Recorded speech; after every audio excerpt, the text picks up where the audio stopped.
All right, welcome back to the F3 Northeast Wake Q Source podcast. I'm your host, Blake Anderson, Money Pit. Today we have with me Matt Mobley, Icebox. Icebox, thanks for jumping on the podcast with me. Yes, sir. I'm excited. Yeah, we were working out for a good stretch of the Deacon together, and we were talking about Q Source. I said, man, I'd love to get you on the podcast, and he signed up for today's chapter. We're in Q 4.1, Sua Sponte. What an awesome chapter. And as I've gotten to hear a little bit of Icebox's story, fitting for him to be our guest. As you know, he's been listening all year. I try to get guests who live this out, and this is definitely personal to him. So love the take on it, Icebox. So I guess let me just do some contextual background for new listeners. So this is a first principles leadership program that Dredd, who helped start F3, did, called Q Source. In the first quadrant is get right. So you yourself got to look yourself in the mirror. You got to get yourself right. Then you're able to live right. After you're living right, you can lead others. And then finally, quadrant 4 is about leaving right, or leaving a legacy, being the leader who can bring other leaders along with you. And this kind of first start into this quadrant is sua sponte. And so sua sponte is a Latin word. It just means his own accord. It means a leader is acting with individual initiative. And so I know that's probably something that's really drawn you in, Icebox. Love to hear why this chapter just really pulled at you so much. So yeah, a big thing, excuse me, with this chapter that I get out of it is, you can't be afraid to fail. You have to be willing Mhm. to take the initiative, take the leap, and not be afraid to fail. For me personally, a lot of this comes back to uh, getting sober.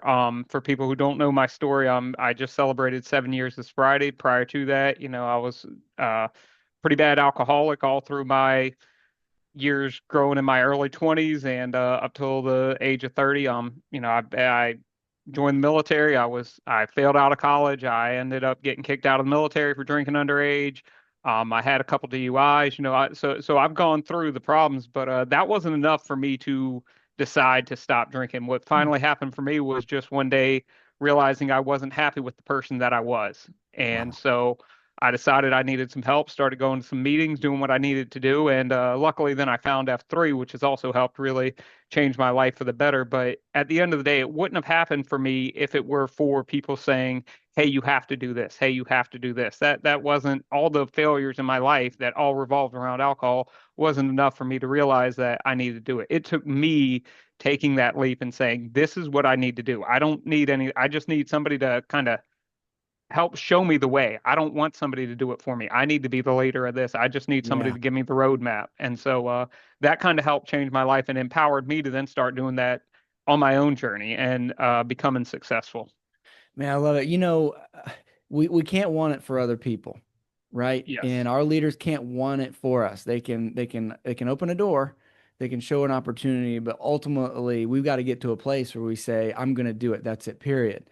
Where we get sick and tired of being sick. I love to hear that you were able to really identify this isn't what I wanted. So now let's go after it. Man, that's this incredible initiative. I love it in this chapter. They're talking about sua sponte leadership and this initiative, and I think as we were kind of teasing out this concept, because really that's what sua sponte is taking the initiative to see something happen.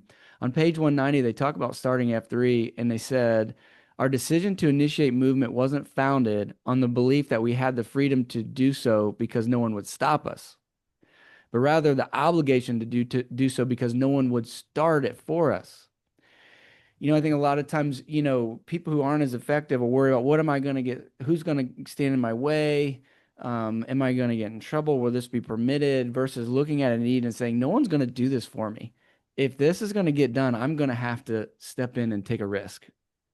And I know that risk taking is a concept that's important to you and something that you really press into other leaders. Yes, absolutely. For me, professionally, I wouldn't be where I am today if it wasn't for taking risk. I've tried to tell a lot of people, somebody looks at me, and they're like, man, you're working for Microsoft. Oh, you must be this. No, I'm a military flunk out.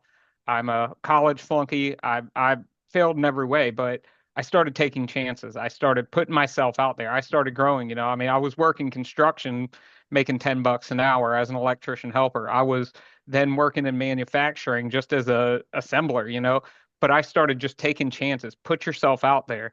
These things that a recruiter's looking for, they're nothing but a wish list. Anytime you see a job requirement, put yourself out there. Go after what you want. No one can tell you no. All they can do is give you an opportunity or not give you the opportunity. From there, it's your chance. Put yourself out there. If they don't answer, hey, no problem. If they do, you take the opportunity. We moved from Charleston, South Carolina to Asheville, North Carolina, and then out here all just for new jobs and new opportunities that came available to me that frankly, I on paper I was not qualified for. But at the end of the day, myself, my family, we're here now, and we're really enjoying it. Man, I love that. So when the checklist of criteria, when you didn't add up to you, say it doesn't matter. Who's going to stop No, me from taking a risk? I can't, I'll never get it if I don't. So I'm going to try. yes, sir, exactly. That's the way to look at things is all you can do is put yourself out there, right? Yeah.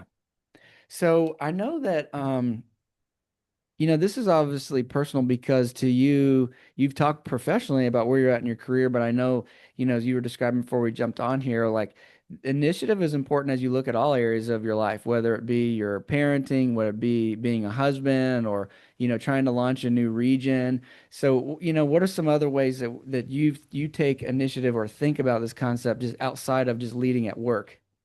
So yeah, like you said with the new region, I definitely love to touch on that. That was something that I'm living out in Youngsville, and that we don't have a lot of people out here that are going to F3, but we do have some. And for us, there's no places that are real close other than maybe a ruck workout on Tuesday and Thursday, and then there was armory on Wednesday. So, we started saying, hey, what do we have to do? And I think Bison and I talked, and it was like, let's just start doing it. Let's just start going out. So that's kind of how the pitch happened. We just started going out. We tried it out, started doing it some more, and then that AO started forming. We started getting some consistent numbers. Realized that though it's not a huge group, the group that's there is the one, and we do want to create a region. We do Yeah. want something that will always be tied to North Wake because we're all together in it. But that is a bit of a distance for us coming out Yeah. from Franklinton, Youngsville area. So that's where that came from. And as far as just in life, I think as a father, as a husband, as a man of faith, the big thing is you have to be a leader. You Yeah. have to be the one who's willing to make those choices. We all know I can jokingly bring up, whenever we're sitting there and you get out of church or whatever, and all of a sudden it's like, all right, where do we want to go to eat today? And you're like, Yeah. oh, I don't care. And the kids are all saying, 100 different, Lord knows they're not going to get along with where they choose. And, That's for sure. it's your job to make that choice. Well, a lot of it is nobody wants to make the choice because you don't want to fail. You don't want to be Mm. the one who all of a sudden you go there and it's a hour and a half wait and then the food comes out and it's not good, or all of a sudden, man, that was crazy expensive, this, that, and there's all the complaints. Well, nobody wants to be the one who they're like, well, you chose that place, and that's just the most simplistic of the ways. It happens in everything. People don't want to make decisions because of the fear of failure Yeah, or the that's fear it. of Ooh. making someone else uncomfortable. And that's where, one of the big things I get from is a quote from Kobe Bryant. For those who don't know, he's my all-time favorite athlete. My son, who's about to turn 5, is actually named Kobe. So, I'm all about Kobe. My wife joked about him being named it, but when Kobe died, she said I could name one, so we went for it. Yeah. Anyway, Kobe has a quote that a lot of leaders fail because they don't have the bravery to touch that nerve or strike that chord. So, to Mhm. me, that tells you that he was willing to. A Yeah, lot for of sure. people had some choice words to say about him, but everyone talked about his work ethic as well. You got to be willing to make someone else uncomfortable, and you got to be willing to fail. Yeah. And I mean, really, that's where the initiative comes in, but that's also where a lot of people stop at the initiative. I think we all want better things. We all want things to be the way we want it. The question is, are we willing to take the risk of failure? Are we willing, in order to see that happen?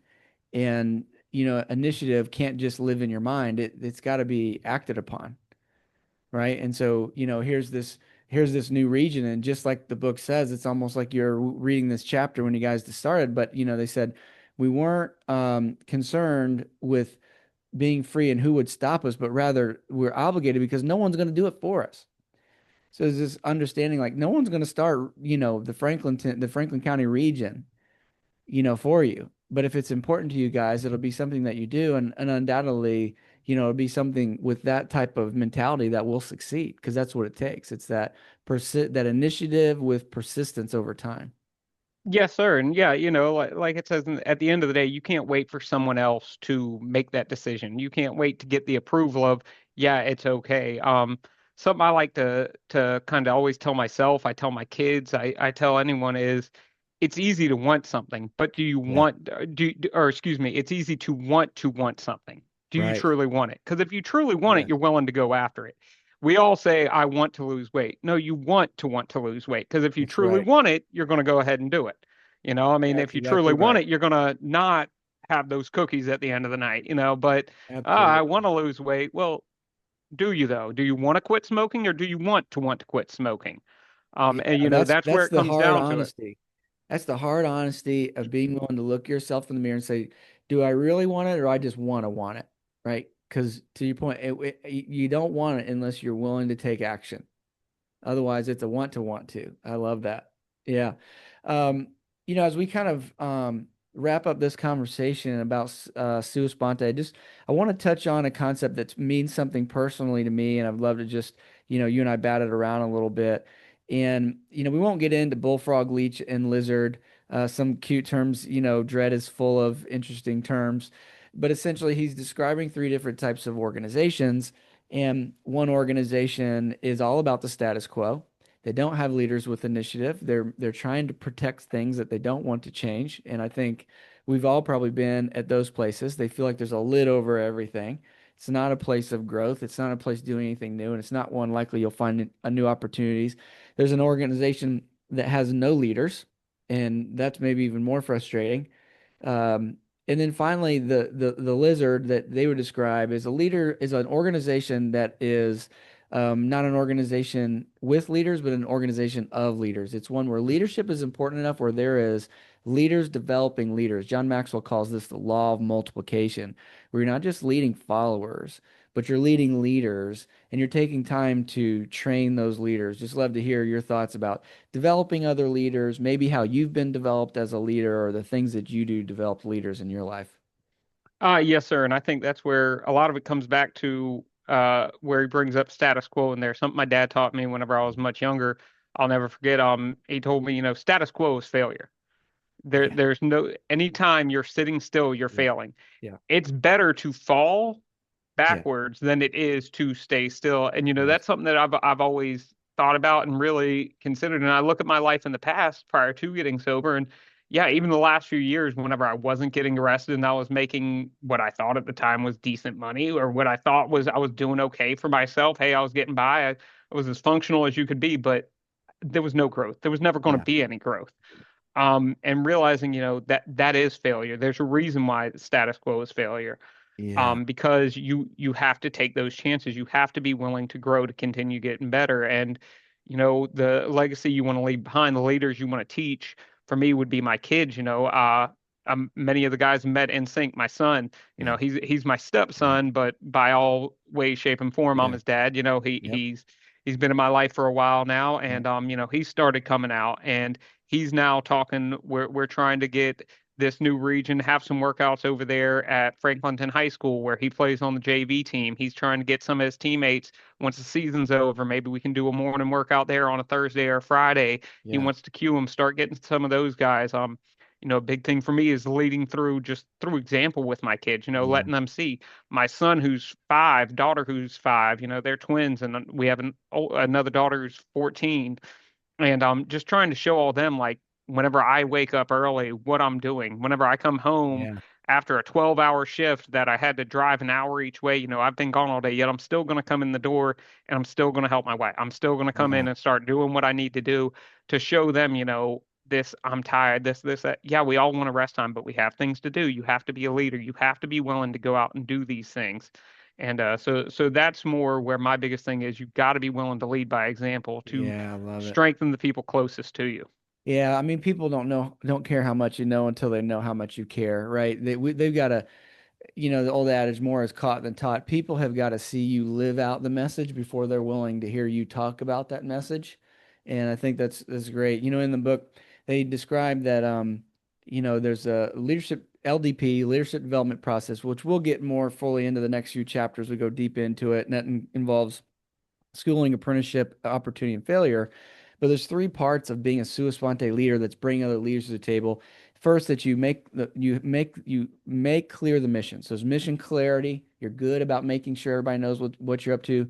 You teach all that you know, and that you incentivize initiative while gracefully managing failure. And I just love how, this whole conversation, you have been just showing how this is a way of life for you, just living this way, that you know what you're up to, you communicate it, that you're teaching that to those around you and incentivizing that as well, knowing, like, to you, failure, I would guess the only real failure is not trying, right? Yes, sir. Like you said, falling down is not failure. You tried. Yes, 100%. Yeah, stopping is failure. Sitting Yes, sir. still is failure. Doing Yes, something is not. yes. Whenever I go out, any of the races that I've run in the past, other ones that I run now, I mean, I'm not in the shape that I used to be running wise, but I'm still going out and doing what I can. I may not hit the PRs that I used to hit, but hey, I've got a half marathon coming up on Thanksgiving morning, and I'm certainly not gonna not finish. I'll go out there. I'm not gonna get a DNF. That's for Yeah. certain. You go out there, you finish what you start, and hey, you put yourself on. Once I wrote my name down on there, once I signed up and sent in the money, hey, I'll be out there. Yeah, that commit. Well, I really appreciate you coming on. I really appreciate you being so transparent about your story. I think when folks are willing to do that, it just really helps encourage us all that, the guys that are crushing it on the field or crushing it in life, weren't born with the silver spoon in their mouth. And it's really being willing to take initiative, and you being honest about where you were and sharing the courage it took to get there helps give us courage. As, any of us might have a moment in life that, we're wanting more and wonder what the next step is. So I just want to commend you for being a leader, not just in your actions, but also in your transparency of your story. Yeah, man. Well, I sure do appreciate it. Yeah. So Pax, great chapter. It's a little bit longer. It's really rich. It sets the tone for the rest of the quarter. I'll be excited to have this conversation this week at the Q Source table.